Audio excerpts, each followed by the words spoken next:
Negosiasi Amerika Serikat dan China buntu, perang dagang kembali panas. Dan untuk membahasnya, kami sudah terhubung dengan Nailul Huda, Direktur of Digital Economy Center of Economic and Law Studies. Halo, selamat sore Mas Huda.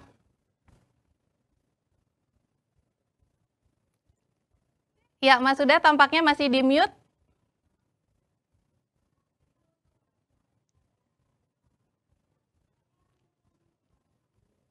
Halo, Mas Huda? Halo, halo Mbak. Iya, sudah normal ini. Oke, Mas Huda, ini seperti yang sudah diprediksi sebelumnya ya, negosiasi Amerika Serikat dan China tampaknya mandek ini. Akhirnya perang dagang kembali panas. Dan Trump lagi-lagi ngamuk nih sampai menaikkan tarif impor baja dan aluminium hingga 50%. Apakah ini tandanya gencatan tarif antara Amerika Serikat dan China benar-benar berakhir nih Mas Huda? Iya, ini udah mulai. Maaf. Iya, silakan Mas Huda. Oh iya, iya. Jadi kalau kita lihat memang ini masih ada babak baru ya. Jadi kita kemarin melihat ada gencatan perang tarif antara AS dan China dan juga beberapa negara lainnya ya. Nah, tapi sekarang nampaknya ini mulai panas lagi gitu. Nah, ini yang kita sebutkan ya dan kita prediksikan sebenarnya ketika tidak ada kesepakatan hitam di atas putih, ini sangat sangat sangat rentan sekali terjadi perang tarif lagi. Nah, ini yang kita lihat dampaknya kemana-mana nih kalau kita lihat dari adanya ya tarif untuk baja ya baja yang menurut saya pribadi sebenarnya ini merupakan industri yang strategis bagi US gitu. Nah, US tentu tidak ingin kehilangan industri strategisnya yang di mana mereka akhirnya menetapkan ya tarif yang tinggi terhadap barang-barang impor baja dan sejenisnya dari US ataupun dari negara-negara lain seperti Uni Eropa. Nah, ini yang kita lihat ya babak baru dari perang tarif antara US dengan China gitu. Karena jujur ini saya tidak mengetahui apakah ini akan berakhir dengan adanya kejahatan secara total atau akan ada friksi-friksi lainnya yang menurut saya ini bisa terjadi karena ini kalau kita lihat lebih awal lagi dari pidatonya Trump ini kan sangat terkait sekali dengan security industri dari US gitu. Nah, ini yang kita lihat pasti akan ditonjolkan oleh US ketika China menerapkan sesuatu, US pasti akan membalasnya begitu juga dengan sebaliknya gitu. Nah, ini yang yang kita lihat dampaknya dan akan strategi untuk dia bisa negosiasi dan sebagainya itu tidak akan mudah bagi kedua belah pihak negara. Bukan babak baru begitu ya, bukan sebenarnya Ya, bukan akhir dari gencatan tarif itu sendiri, sebenarnya masih ada peluang negosiasi di situ.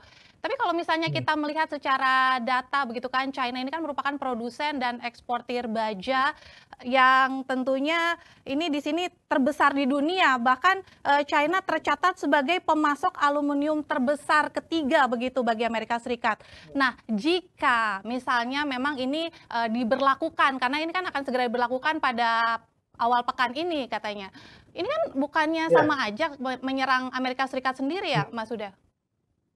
Iya, ini yang sering sekali disampaikan oleh beberapa ekonom, pengamat perdagangan internasional juga, selalu menyampaikan bahwa dalam hal ini yang dirugikan adalah dari industri dalam negeri US gitu kan. Karena apa? Karena mereka membayar tarif atau membayar harga yang lebih tinggi gitu kan dari barang-barang yang diimpor dari China ataupun negara-negara lain. Nah, tapi memang kita harus melihat konteksnya nih. Konteksnya ini kan Trump ini kan ingin meningkatkan industri dalam negeri dari AS, ya kan? Jadi mereka ingin security industri dari US-nya itu meningkat gitu. Sehingga ya industri dalam negeri US ini dia mampu menyerap tenaga kerja yang sampai saat ini sebenarnya pengangguran di US itu cukup besar. Nah, inilah yang tadi saya sampaikan bahwa ya ketika China ini walaupun dia budget terbesar dan sebagainya dan dia ya mengirim produk bajanya baik itu aluminium dan sebagainya itu ke beberapa negara termasuk ke US, tentu ini Trump akan berpikir ketika dia tidak bisa memasok dari dalam negeri, mereka berpikirnya adalah bagaimana caranya menghambat untuk produk-produk impor dari China ini tidak masuk dengan gampang ke China. Memang ini sudah kita lihat dan kita sampaikan di awal bahwa ini bisa jadi blunder bagi Amerika. Nah, tentu tapi ketika memang dari Amerika sendiri mengalami kerugian, dari negara pemasoknya juga akan mengalami kerugian. Kerugiannya apa? Kerugiannya ketika mereka tidak dapat menemukan pangsa pasar baru. Nah, ini yang kita sebut sebagai impact dari perang dagang ini. Karena ketika harganya meningkat di US, tentu permintaan untuk aluminium, permintaan baja dari China itu akan berkurang di US. Makanya ini yang kita lihat efeknya bisa ke sana juga gitu. Nah, ini yang kita lihat sebenarnya sama seperti yang disampaikan oleh Bu Ani gitu kan, bahwa perekonomian sekarang bukan didasarkan lagi pada ilmu ekonomi, tapi didasarkan pada keinginan dari Trump semata gitu, bahwa Trump ini ingin melindungi industri dalam negeri karena mereka menggunakan diksi security, tapi satu sisi yang dilakukan adalah dia membentengi, dan saya rasa ini bisa jadi bumerang bagi industri di Amerika itu sendiri karena bahan baku untuk mendirikan pabrik dari baja impor dari China itu semakin mahal. Makanya ini bisa jadi ya bumerang bagi US, dan beberapa lembaga internasional pun sudah memprediksi bahwa inflasi di US akan tinggi akibat tarif ini dan bisa menyebabkan resesi di ekonomi US gitu. Ya, berarti kalau misalnya bisa dikatakan meskipun ini adalah blunder dari Amerika Serikat sendiri ya, blunder dari kebijakan Trump lah sebenarnya. Tapi sebenarnya strategi Trump ini cukup bisa menusuk jantung pertahanan China ya. Kalau misalnya ini kan kalau misalnya dikatakan China ini merupakan eksportir terbesar, salah satu eksportir terbesar untuk Amerika Serikat dalam hal baja dan aluminium. Berarti ini secara otomatis strategi Trump sebenarnya diam-diam berhasil begitu. Ya, tentu berhasil atau tidaknya ini akan sangat tergantung dari posisi China itu sendiri ya, bahwa apakah mereka bisa mengdiversifikasi pasar ekspornya, tidak hanya bergantung pada ekspor ke Amerika semata, tapi bisa mengekspor barang-barang ke luar negeri selain ke Amerika. Nah, ini tentu akan tergantung dari apa yang akan dilakukan oleh China. Nah, yang kedua adalah yang kita lihat sebenarnya strategi dari Trump ini juga malah justru akan merugikan, dan saya rasa China dengan kekuatan ekonomi yang cukup besar ini bisa juga mengirimkan produk-produknya ke negara lain. Dan ini jangan sampai, ini sebenarnya yang kita sampaikan ya, bahwa dampak dari perang dagang ini jangan sampai produk-produk dari China itu justru membanjiri pasar-pasar dalam negeri dunia dunia ketiga gitu kan, atau negara-negara berkembang seperti Indonesia nih misalkan. Karena kalau kita lihat sebenarnya barang-barang yang diproduksi di China dengan segala kelebihannya, memang ini sudah bisa dibilang oversupply. Nah, ketika oversupply dan permintaan di US itu menurun, artinya mereka harus mengirimkan ataupun menjual produk-produk tersebut ke negara lain. Nah, salah satunya adalah ke Indonesia. Nah, ini yang kita sampaikan sebenarnya, bahwa dampak dari perang dagang US sama China ini bisa berdampak juga ke Indonesia gitu kan, dalam hal pasar-pasar kita semakin banyak diisi oleh barang-barang dari China dan sebagainya, yang saya rasa ini juga akan menjadi dampak negatif bagi industri kita. Nah, ini yang kita lihat sebenarnya akan arahnya ke sana gitu. Jadi kita sebenarnya menunggu apa yang akan dilakukan oleh China ketika ini tarif-tarif seperti ini dilakukan lagi, karena yang kemarin pun China membalasnya dengan menaikkan tarif juga gitu kan, yang pada akhirnya tarifnya mencapai lebih dari 100%, yang pada di beberapa hari terakhir itu mereka melakukan kejahatan untuk tarif impor ini. Jadi saya rasa kita akan menunggu apa yang akan dilakukan oleh China nanti.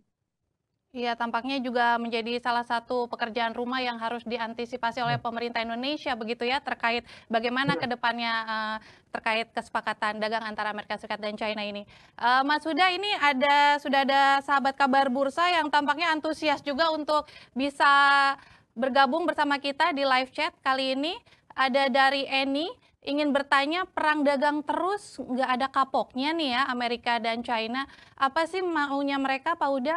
Mungkin nggak sih kalau dunia bersatu aja gitu ngucilin mereka? Kira-kira mungkin nggak sih seperti itu? Eh, Kalau kita lihat sebenarnya ini kan perang dagang ini kan ditimbulkan dari ya Trump ini kan ada strategi dalam kampanyenya adalah Make American Great Again, dan juga kita bisa bilang American First gitu kan. Artinya barang-barang dari Amerika ini menjadi barang-barang yang nomor satu di pasarnya sendiri gitu. Nah, sebenarnya strategi yang sama juga dilakukan oleh negara lain. Nah, tapi memang Trump ini menggunakan ya strategi strategi bombardir ya kalau saya bilang ya, Hmm. menerapkan tarif kepada negara-negara lain termasuk China, Indonesia, India dan sebagainya, yang saya rasa ini akan menyebabkan perdagangan dunia ini akan ya tidak baik-baik saja gitu kan. Artinya ada perdagangan global ini ada kesendatnya gitu. Nah, ini yang kita lihat, eh, Amerika mempunyai tujuan untuk tadi security. Kalau Hmm. kita baca dari pidatonya Trump pada awal awal April itu dia menyebutkan beberapa kali itu adalah security. Artinya mereka mungkin melindungi industri dalam negerinya serta ingin meningkatkan industri dalam negeri di Amerika itu sendiri karena penyerapan tenaga kerja dan sebagainya itu relatif tinggi di Amerika. Nah, ini yang kita lihat sebagai strategi yang dilakukan oleh bombardir oleh Trump ini menjadi sebuah simbol dari kampanye dia yang mengatakan Make America Great Again, American First dan sebagainya. Nah, tentu apakah ini bisa diperangi bersama? Tentu bisa saja, tapi kita nggak bisa menafikan bahwa ekonomi US itu ekonomi yang cukup cukup besar gitu kan, dengan pangsa pasar yang cukup cukup cukup besar di global gitu kan. Bahkan sekelas China pun masih mengirimkan produknya ke Amerika. Kita juga masih mengekspor produk kita ke Amerika gitu kan. Artinya memang pasarnya itu di Amerika cukup cukup besar gitu. Nah, ini yang kita lihat, kita tidak bisa menafikan hal tersebut gitu kan. Meskipun ya ada pangsa besar China, India dan sebagainya, tapi mereka juga produksi di sendiri kan. Nah, si Amerika ini dia banyak menampung barang-barang dari negara-negara lain. Nah, ini yang kita lihat ketika ada tarif, kemudian harga-harga naik, permintaan di Amerika Serikat itu turun, ini yang membuat banyak banyak negara itu kelabakan gitu kan. Termasuk juga Vietnam. Vietnam itu Hmm. kalau nggak salah 47%, 49% ekspornya itu ditujukan ke US gitu kan, ke Amerika gitu kan. Dan banyak perusahaan-perusahaan Amerika yang dia mendirikan pabriknya di luar Amerika, kemudian barangnya dikirim lagi ke Amerika gitu kan. Nah, ini yang kita lihat tidak bisa segampang itu kita mengucilkan Amerika gitu kan, bahwa Hmm. Amerika tetap menjadi salah satu pemain ekonomi terbesar di global gitu. Nah, ini yang kita lihat, tidak bisa menafikan hal tersebut. Dan apakah bisa kita mengucilkan? Bisa kita membentuk koalisi tapi bukan untuk mengecilkan peran Amerika, tapi untuk bernegosiasi dengan Amerika. Ini yang kita lihat sebenarnya sudah dilakukan oleh beberapa negara, termasuk juga Indonesia dengan China. Iya, Pak Mas Huda, kalau misalnya kita bicara soal apa maunya Amerika Serikat dan China ini kan Hmm. sebenarnya Trump ini senang banget menggunakan gertakan-gertakan di awal gitu. Bahkan saat Hmm. ini kan Trump lagi menuding China nih telah melanggar Hmm. kesepakatan tarif begitu kan. Bahkan Hmm. Trump sesumbar juga di sosial medianya bahwa no more Mr. Nice Guy ini. Tapi di sisi lain menariknya adalah justru Trump sendiri yang meminta untuk bisa berkomunikasi langsung dengan Xi Jinping begitu. Dan ini sebenarnya udah beberapa minggu belakangan ini kan Trump ingin sekali bertemu langsung atau yang membuka komunikasi dengan Xi Jinping. Tapi tampaknya respon China biasa aja gitu, nggak gitu respon. Ini sebenarnya apa maksudnya Trump ini sebenarnya ingin mengibarkan bendera putih, tapi gengsi aja gitu. Iya, iya.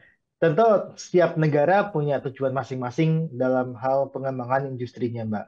Nah, kita lihat memang Trump ini mengedepankan ya industri dalam negeri Amerika harus bisa mandiri gitu kan, harus bisa mensuplai kebutuhan dalam negeri. Itu yang pertama. Nah, yang kedua adalah dari Cina sendiri, memang kalau kita lihat Cina ini dia ingin menguasai perdagangan global gitu kan. Makanya di China sendiri industri bermacam-macam industri itu tersedia di China gitu kan. Termasuk untuk ya perakitan handphone asal asal Amerika sendiri pun itu ternyata dilakukan di Cina gitu kan. Nah, ini yang kita lihat Cina juga mempunyai kepentingan untuk menjaga investor asingnya yang dia membangun pabrik di China.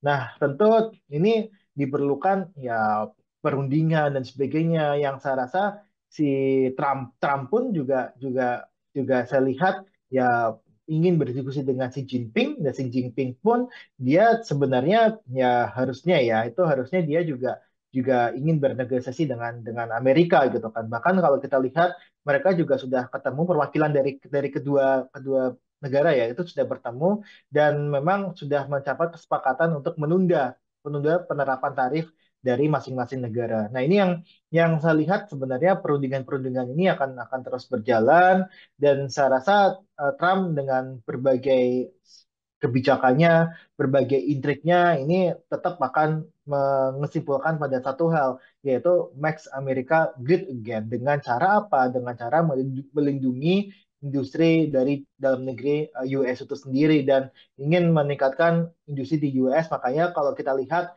dari sisi Trump itu selalu bilang kalau Anda mau menjual produknya ke Amerika, Anda harus membangun pabrik di Amerika. Dan itu disampaikan ke beberapa perusahaan yang memang sudah pindah atau realokasi dari Amerika ke negara-negara lain gitu. Nah, ini yang dilakukan oleh Trump untuk menarik kembali perusahaan Amerika untuk bisa memproduksi produk-produknya dari dalam negeri mereka sendiri. Meskipun Menteri Keuangan Amerika Serikat sendiri menyatakan bahwa sebenarnya negosiasi ini sudah mengalami kebuntuan gitu, sudah mandek.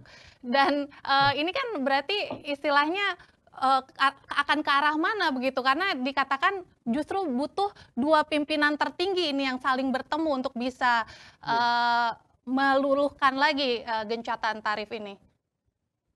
Ya, tentu kalau kita lihat butuh ya kalau kita sebenarnya kita buka kalau kita buka lebih dalam ini memang keinginan dari Trump ya bahwa Trump itu ingin melindungi di dalam negerinya dia kampanye Make America Great Again dan sebagainya yang saya rasa juga pembantu-pembantunya menteri-menteri ini tidak bisa mempunyai kekuatan yang cukup besar untuk bisa bernegosiasi dengan pihak lain termasuk dengan China gitu kan.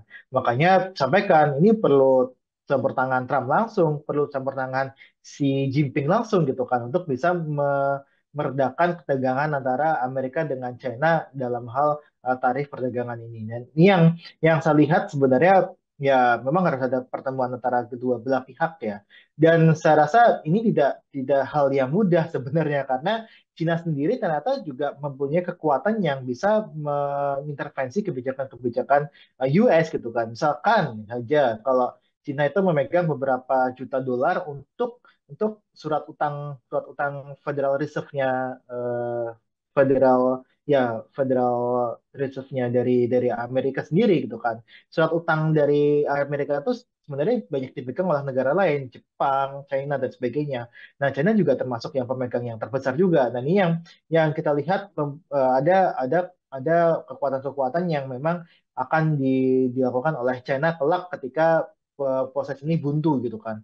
Nah, kemudian dari Amerika juga juga juga tidak mau kalah gitu kan. Amerika mempunyai fakta pasar yang cukup besar nih bagi Cina gitu kan. Dan kalau lihat kan perang defisit ke Cina itu kan tertinggi kan dari China gitu kan. Salah satunya dari Cina yang paling tinggi ya. Nah, ini yang kita lihat Amerika memanfaatkan betul situasi ini untuk apa? Untuk bisa memberikan ya menjadi justifikasi bahwa saya sudah mengimpor banyak dari Cina nih. Nah, ini sedangkan industri dari Amerika sendiri tidak bisa berkembang karena ada barang-barang dari Cina yang murah gitu kan. Makanya kalau kita lihat pidatonya Trump itu security lagi gitu kan. Termasuk juga dalam khusus untuk impor baja ini yang mereka bilang ini untuk melindungi industri dalam negeri mereka gitu kan. Ini yang kita lihat sebenarnya ya tujuan Trump akan mengarah ke sana dan saya rasa kuncinya adalah di presidennya, baik itu Trump atau Xi Jinping untuk bisa ketemu membahas negosiasi dagang ini sehingga ini ketemu win-win solusinya seperti apa gitu kan. Jangan sampai win-win solution kemarin penundaan 90 hari ternyata dalam beberapa hari saja itu sudah dilanggar kembali. Nah, ini makanya ini yang kita lihat perlu pertemuan antara pemimpin tertinggi kedua negara. Dan kita ini sudah banyak mengundang sahabat kabar bursa untuk ikut bergabung di live chat. Ada pertanyaan lagi ini dari Alpin Pulungan. Apakah dengan pecahnya kembali perang dagang ini bisa berdampak ke industri dan manufaktur China? Karena bulan lalu menurut laporan laba industri China masih bertahan tapi cenderung stagnan begitu. Iya, tentu akan berdampak ya kepada industri dari Cina itu sendiri kan. Kalau kita lihat sebenarnya ketika ada penurunan permintaan dari US, ini tentu akan mengurangi dari sisi produksi dalam negeri manufaktur Cina. Nah, kalau kita lihat dari Purchasing Manager Index misalkan. Nah, di Maret tahun 2025 PMI China itu ada di angka 51 ke atas gitu kan. Tapi di April tahun 2025 pasca adanya perang tarif ya, perang tarif ini ternyata PMI China itu turun menjadi di bawah maaf di bawah 50,5. Artinya memang masih ekspansi tapi berkurang dibandingkan dengan Maret tahun 2025. Sebelumnya dari Januari ke Maret itu naik, tapi ketika ada perang tarif yang dibangun oleh Trump itu PMI Cina itu turun. Nah, artinya apa? Artinya dari sisi manufaktur dari Cina itu akan mengalami dampak gitu kan, dampak negatif dari adanya tarif ini. Tentu saja karena kita hukum ekonominya ketika tarif itu dinaikkan, harga itu akan naik, tentu permintaan akan turun. Makanya produksi di Cina itu juga mengalami perlambatan. Ini yang memang dampak yang dialami oleh manufaktur Cina. Lagi dari Satria, kalau Amerika dan China terus berseteru, gimana nih nasibnya sama ekonomi Indonesia nih Mas Huda?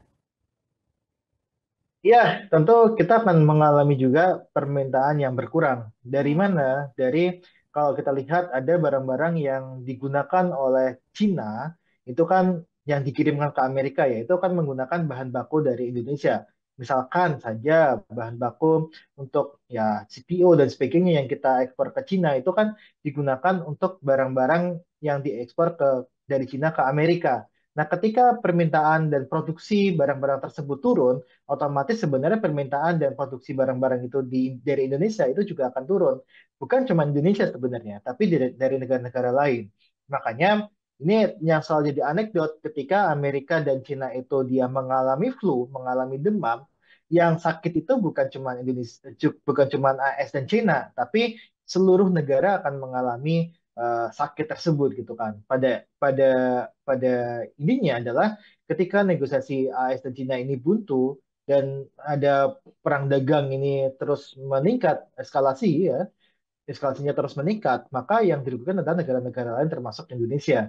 Ada penurunan permintaan barang-barang dari Indonesia, termasuk juga barang-barang manufaktur di Indonesia yang dijadikan bahan baku oleh manufaktur di Cina. Saat ini sudah tepat, diversifikasi perdagangan, juga hilirisasi dan swasembada seperti itu sudah langkah yang tepat jika harus mengantisipasi mandeknya kesepakatan tarif antara Amerika Serikat dan China ini.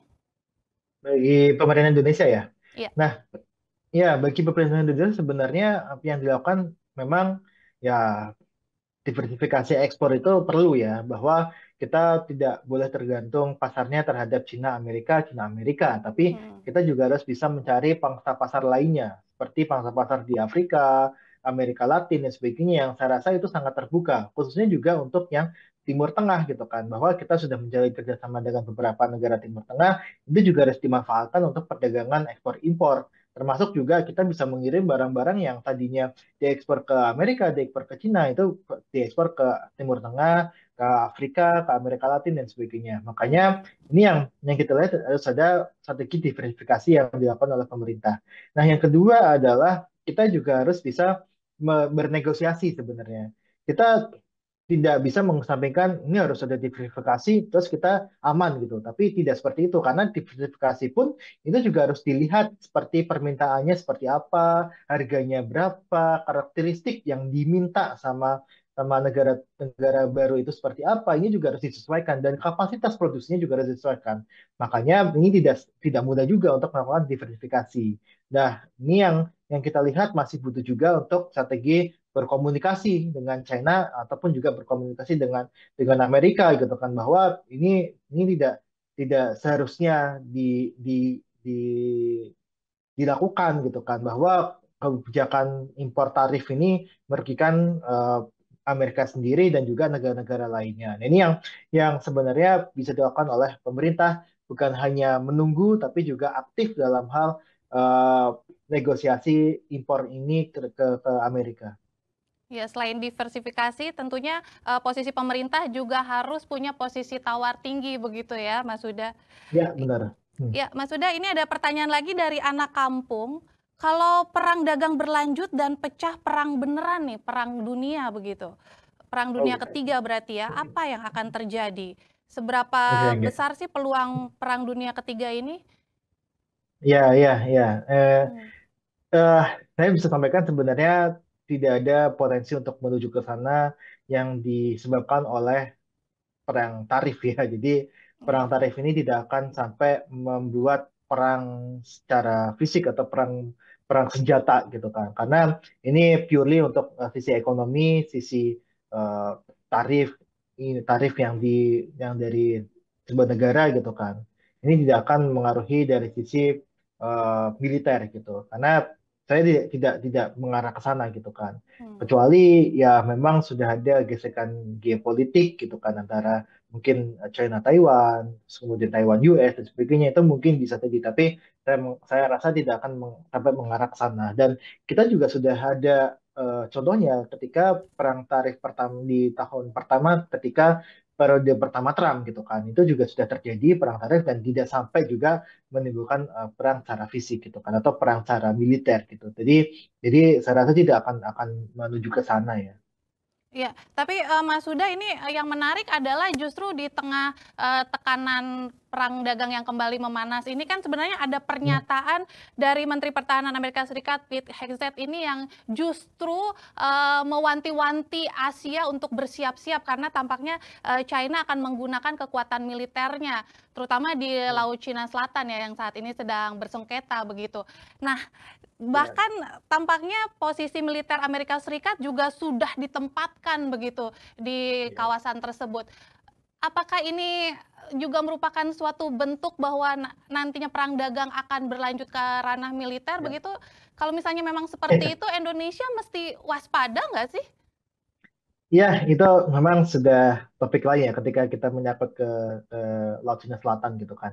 Hmm. Artinya memang itu adalah isu teritorial gitu kan. Nah, ini yang memang ya isu itu kan bisa dibawa kemana aja ya Mbak ya. Bahwa dengan Cina sendiri kan ingin sebenarnya negara-negara di ASEAN ya, itu juga bersatu untuk membentuk koalisi dengan China agar bernegosiasi dengan US gitu kan. Nah ini tentu dari mereka sendiri berusaha untuk memecah koalisi ini dan saya rasa sebenarnya itu sudah di luar konteks ekonomi sebenarnya Iya. untuk Laut Cina Selatan ini kan karena itu adalah konsep dari teritorial. Nah yang saya highlight adalah sebenarnya tentu pernyataan-pernyataan tersebut adalah pernyataan cywar yang dilontarkan oleh pejabat-pejabat Amerika gitu kan agar ya negara-negara ASEAN ini tidak membentuk koalisi. Nah, ini Hmm.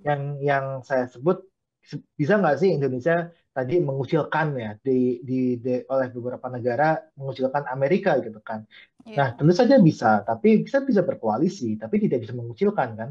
Kita bisa berkoalisi dengan negara-negara ASEAN seperti Malaysia dan Thailand dan sebagainya yang dia mempunyai ekspor juga ke US gitu kan. Dan saya rasa sebenarnya itu suatu yang sah saja ketika kita membentuk koalisi di forum internasional untuk bisa menghambat ya strategi tarif impor dari Trump ini gitu kan. Dan itu sesuatu yang wajar. Dan ketika Menteri Pertahanan ikut campur situ ya saya rasa sebenarnya motifnya bukan bukan ekonomi tapi ya motifnya motif lain gitu kan. Dan pembahasannya bukan pembahasan ekonomi tapi pembahasannya adalah sudah menyangkut ke pembahasan politik teritorial. Hmm. Tapi tetap cywar ini tetap harus diwaspadai begitu ya, karena kan tampaknya ini merupakan cywar bagaimana Trump dengan pemerintahannya berusaha memecah Ya, ASEAN yang tampaknya sekarang lagi makin kuat begitu, apalagi kemarin terlihat begitu ya, ya. bagaimana semakin mesra dengan China dan Uni Ya. Eropa seperti itu ya, Mas Ya, Yuda. ya Malaysia pun kan juga sudah menjalin hubungan dengan Xi Jinping kan. Kemarin Hmm. juga ada lawatan Xi Jinping ke Malaysia. Kemudian kita juga Perdana Menteri Cina juga berkunjung ke Indonesia dan sebagainya. Saya rasa ini menunjukkan ya Cina ini proaktif untuk bisa membangun koalisi, membangun hubungan dagang dengan ASEAN. Nah, ini yang kita lihat sebenarnya tidak dimiliki oleh US. Nah, US ini kan salah satu yang tidak tidak ya, yang saya lihat sebagai itu kan arogansi dari US Hmm. melihat US itu sangat penting sekali bagi ekonomi global, Ya. tapi mereka hanya ingin dilihat sebagai penguasa. Makanya selain security, ini juga ada sisi maniak dari Trump yang dia Hmm. bilang bahwa semua negara sudah berkomunikasi untuk mengemis kepada Amerika agar tarifnya diturunkan. Itu kan pernyataan yang tidak lazim dikeluarkan oleh presiden gitu kan. Ini Iya. tidak lazim lah dikeluarkan dalam hal hubungan internasional gitu kan. Nah, makanya ini yang saya lihat ya Trump ini dengan segala segala ya kelemahan dan kelebihannya memang memang tidak tidak membawa efek yang baik bagi ekonomi global gitu kan. Bahkan kalau bisa bilang cenderung buruk gitu ya. Dan saya rasa selain security dari industri di US juga ada rasa apa ya istilahnya ya, rasa rasa ingin menunjukkan who is the boss right now gitu kan. Jadi siapa nih bos dari ekonomi global gitu kan. Ini yang ingin ditujukan oleh Trump. Iya, tampaknya arogansi Trump ini juga seakan berbalik menyerang dirinya begitu. Karena kan di tengah Ya, panasnya perang dagang ini, Trump justru lagi bergelut nih dengan proses hukum dalam negeri. Di mana ya. Pengadilan Perdagangan Internasional Amerika Serikat kan sempat memutus pembatalan tarif Trump sebenarnya, karena Hmm, dianggap melampaui wewenang. Namun hmm. strategi Trump ini untuk banding kembali berhasil nih. Tampaknya Pengadilan Federal justru mengizinkan tarif Trump sementara waktu dengan alasan keamanan dalam negeri. Kira-kira analisis Anda terkait proses Iya. hukum ini nantinya akan seperti apa? Ya, makanya tadi yang saya sebutkan kan bahwa kata-kata security, keamanan dalam negeri industri di US ini memang akan digunakan oleh Trump gitu kan bahwa Trump ini bicara ke dunia luar juga memakai diksi security. Di pengadilan juga sama dengan alasan keamanan dalam negeri, maka tarif ini bisa diizinkan untuk sementara waktu. Nah, kalau kita lihat sebenarnya kemarin Pengadilan Perdagangan Internasional yang dia memutuskan membatalkan tarif Trump, kemudian dibanding gitu kan. Nah, ini yang saya rasa sebenarnya ini akan sangat-sangat tergantung dan kalau kita lihat kan Presiden US kan juga mempunyai kekuatan juga kan untuk mengatur di dalam negerinya kan. Nah, saya rasa sebenarnya ini yang akan menarik ke depan nanti apakah dari sisi pengadilan akan membatalkan kembali gitu kan atau justru akan memperkuat dan bukan sementara waktu tapi sudah kekuatan tetap gitu kan. Tapi saya rasa sebenarnya ya Trump dengan segala kekuatannya akan mencoba untuk mempush dari sisi tarif ini dan ketika dibatalkan pun ya eksekutif mempunyai ranah untuk bisa terus melakukan penerapan tarif ini kecuali kita melihat ada pelemahan-pelemahan yang ada di senatornya gitu kan jadi di DPR Amerika lah gitu kan dan ini yang bisa kita lihat ada beberapa ya yang bisa dilakukan oleh senatornya seperti impeachment dan sebagainya atau mengajukan mosi tidak percaya terhadap Trump dan sebagainya. Saya rasa ini bisa mengganggu proses hukum gitu kan. Dan ini yang kita lihat akan mengarah ke sana ada kekuatan politik yang cukup besar juga sebenarnya yang bisa menggulingkan Trump gitu kan. Dan ya senator-senator ini kan juga mempunyai sponsor ya dalam tanda kutip sponsor dari perusahaan-perusahaan dan saya rasa itu juga juga akan berpengaruh terhadap berpengaruh dipengaruhi oleh kebijakan tarif Trump ini. Trump ini tetap akan menang begitu ya di pengadilan. Dengan segala kekuatannya pasti akan menang dan ketika ya saya rasa sebenarnya kekuatan yang bisa pembandingnya adalah dari kekuatan senatornya gitu kan. Senatornya apakah senator pun sudah ada yang mulai mewacanakan untuk pemakzulan Trump sebenarnya, tapi memang dari sisi kekuatan Republik sendiri masih cukup kuat gitu kan. Makanya ini kalau saya rasa akan tetap jalan tarif ini, entah Mm. dibatalkan atau enggak, tapi yang nantinya yang bisa membatalkan adalah dari sisi senator di Amerika gitu kan atau DPR-nya Amerika yang bisa mengintervensi tarif ini.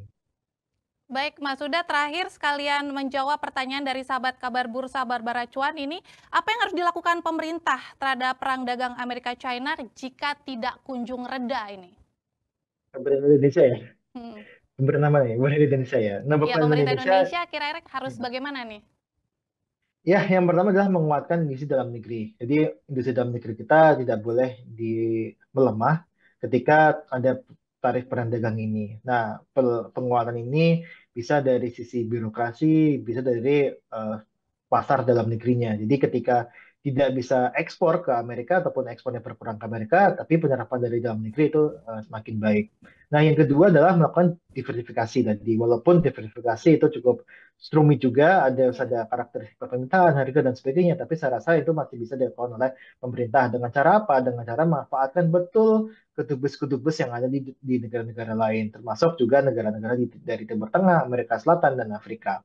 Nah, yang ketiga adalah ya kita harus bisa bernegosiasi untuk berkoalisi dengan negara lain dan kita juga harus mengidentifikasi peluru-peluru apa sih yang bisa kita tembakkan ke Amerika dalam negosiasi tersebut. Jadi kita tidak pasif tapi juga aktif dalam negosiasi, tapi kita sembari itu juga menguatkan di dalam negeri dan juga mencari pangsa pasar baru.